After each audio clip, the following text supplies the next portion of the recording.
Good morning, boys. So let us go back to the previous chapter, that is the population, and that chapter was not yet completed. So there are few topics which are very important and you need to know, and because of that, so I am again explaining the chapter population growth. That is, this is the leftover part which was not done in the previous video. Now if you look at here, especially the topic for today is that population growth since 1901. Now if you look at here, especially in the previous topic or the previous video, we have discussed about the census. Now you know what is the census. I hope you know. You went through those videos, and census means official counting of the people. So based on that census report, the population growth is being given on your syllabus or it is given in your book. The first topic based on population growth is that period of stagnant population. Period of stagnant population, it is also referred as demographic divide.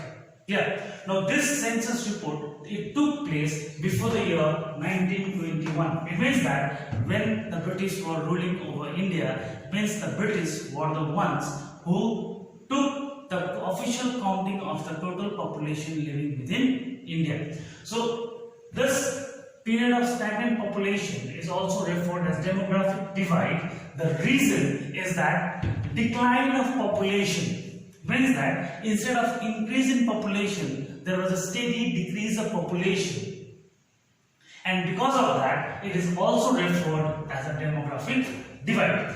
The reason for the decrease of population before 1921 was because due to death due to malaria, plague, smallpox, etc. Because in those particular year there was no better medical facilities. As there was no better medical facilities, even the minor diseases. Now presently this malaria, plague, smallpox, presently it has been referred as one of the minor diseases, but during those years it was one of the deadly diseases which caused lot of death, resulting in the decrease of population. And not only that, even the World War I, which took place from the year 1914 to 1918, is also been held responsible for the decrease of population, and that is why it is also referred as a demographic divide. Please remember this term, demographic divide. Whenever there is any topic or whenever there is any question based on demographic divide, just remember decrease of population in place of increase in population. Next topic is that period of steady growth. Now it means that there was a continuous growth of population, and the continuous growth of population took place from 1921 to 1951. It means that a span of 30 years, within a span of 30 years, the population of India grew more than 47.3%. Clear? Now if you look at it, now what is the reason for sudden growth of population within 30 years of 47.3% was due to development in medical facilities. Because the death from malaria, plague, smallpox reduced drastically in a huge number, resulting in the growth of population. And because of that, when the medical facilities improved, it resulted less death rate and less infant mortality rate. Third point was that development means of transport. It means that now when the British invaded India, now especially the roadways, the railways was been brought down by the British.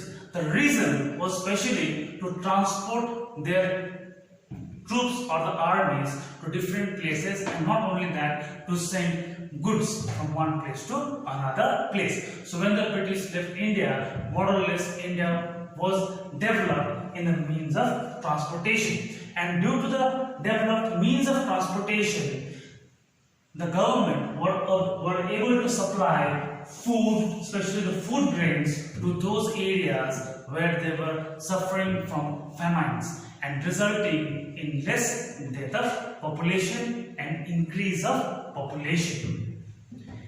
Next is period of rapid growth rate. Now this rapid growth rate, it took place from 1951 to 1981. It means that again a span of 30 years. In a span of 30 years, the population, it nearly doubled. Population of India almost doubled within 30 years. So let's say that if in the year 1951, if the population of India was around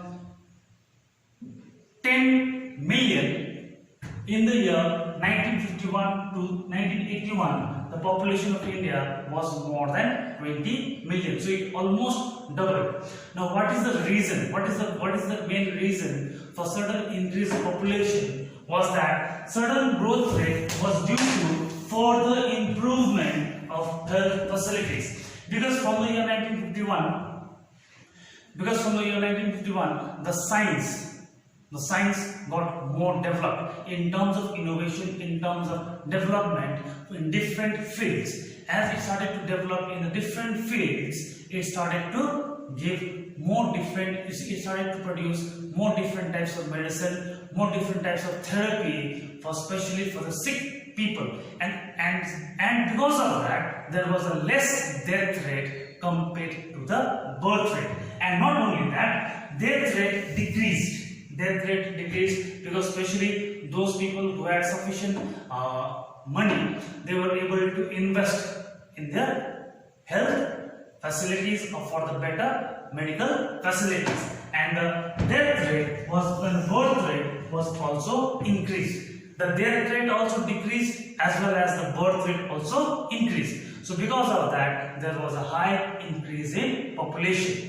Now, previously, before the year 1981, the birth rate especially was very low, especially in terms of India. The reason was that less awareness among the people, or the less precautionary step which was being created, or which was being created by the government for higher increase of birth rate. Now, after the year 1981, there was more awareness and more precautionary steps was given, resulting in the higher birth rate, and that is why the population almost doubled within the year 1951 to 1981. Okay, now, so boys, the next topic is that period of declining growth rate. That means after the year 1981. Now, if you look at here, now after the year 1981, the population started to decrease.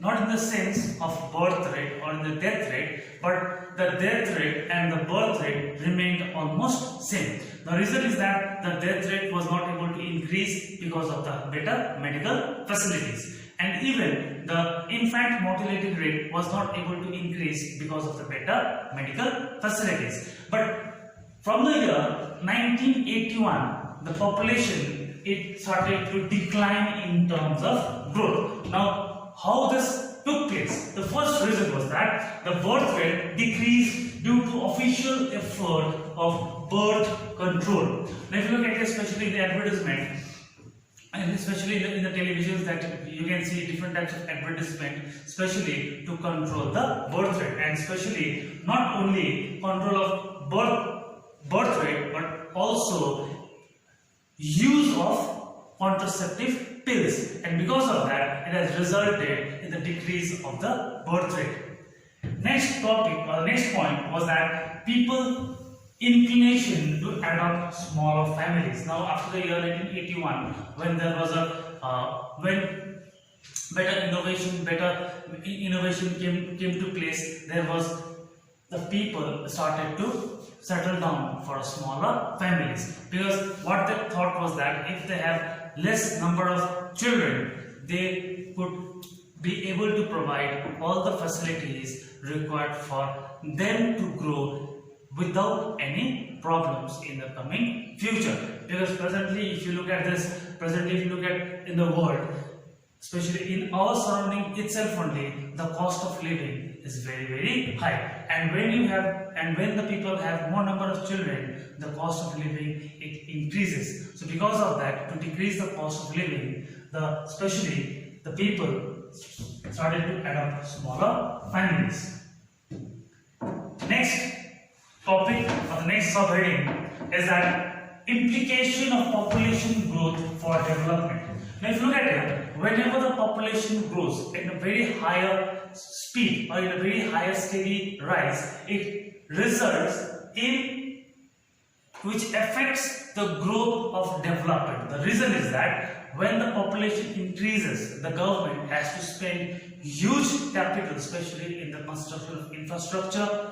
Not only infrastructure, medical facilities, transportation, and not only that, especially during the famines and plague, the government has to provide food grains either at a subsidized rate or either at free of cost. So when the population increases, the government has to pay more amount of money, more amount of capital for the people to get all these advantages. So when the huge amount of investment is invested, especially for the poor people, the government is not able to invest huge amounts, especially to develop the country. Now, if you look at it, especially in terms of India, India has been referred as a developing country. Now, why India has been called as developing countries? Because still 65% of total population they depend upon agriculture as a source of livelihood. Now, if this 65%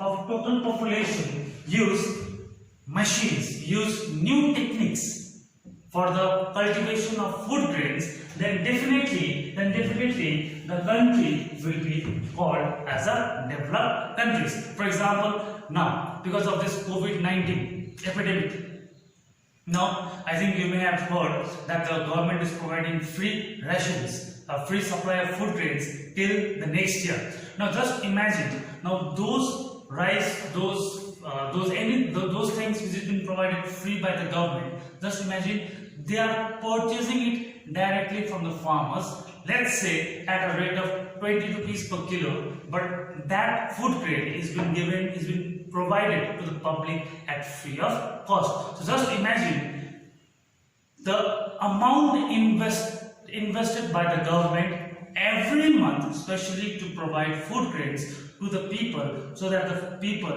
do not die because of starvation. So because of that, the higher the population, more investment, and when the more investment is required, there is less amount for the government to invest for the better development of a particular country or a particular area. Next point, population increase and environmental degradation. Whenever the population increases, they need few important elements like food, clothing, and shelter. For food, clothes, and shelter, the people has to work, and when they have to work, first what they do is that they overexploit the natural resources. When the natural resources are overexploited, it results the environment to get affected, especially by pollution. For example, now whenever the people settle down in one particular place, they need a land. They need a piece of land, especially for the construction of houses. And when they need the land for the construction of houses, the trees needs to be chopped. It means the trees needs to be cut down so that the area can be cleared easily and they can construct the house. After construction of houses, they need a small plot of land for the agriculture. And even for that plot of agricultural field, they do not have any field or any place where they can do the cultivation. So what they do is that again they cut down the trees so that those areas which were already under the forest can be converted into agricultural land. And this results in the environment to be affected due to the increase of population. Next, population increase and ecological imbalance. Now, this environmental degradation and ecological imbalance is somewhat interrelated, because ecology means what? the surrounding or the environment where we live in. Not only we, but all the habitats or all the living organisms from bacteria to from the humans to the living things, or every living things found on the surroundings. Now, due to pollutions, when the pollutions affect the environment, that pollution, it destroys the ecological imbalance, because the ecology also needs to maintain its balance so that it can provide better air, better in terms of quality of air, better in terms of. So ecological imbalance is very important because it needs to balance the environment. If the environment is not balanced, then sometimes what happens, we may get excess rainfall within Kalimpong district itself. And when we receive excess rainfall, one of the natural hazard out here in the hills is the landslide. And the landslide can result in a huge destruction as well as a loss of life and property.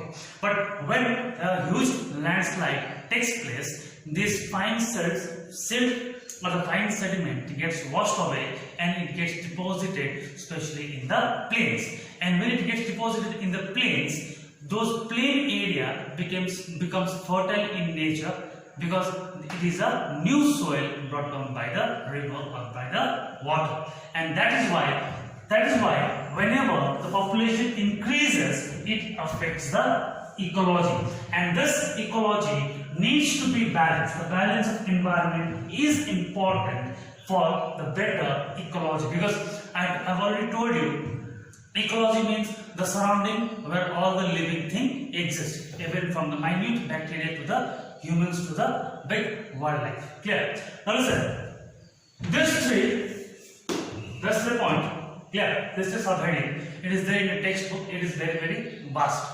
So just remember the causes, and just remember that from these 3 points you will get reasoning type of question.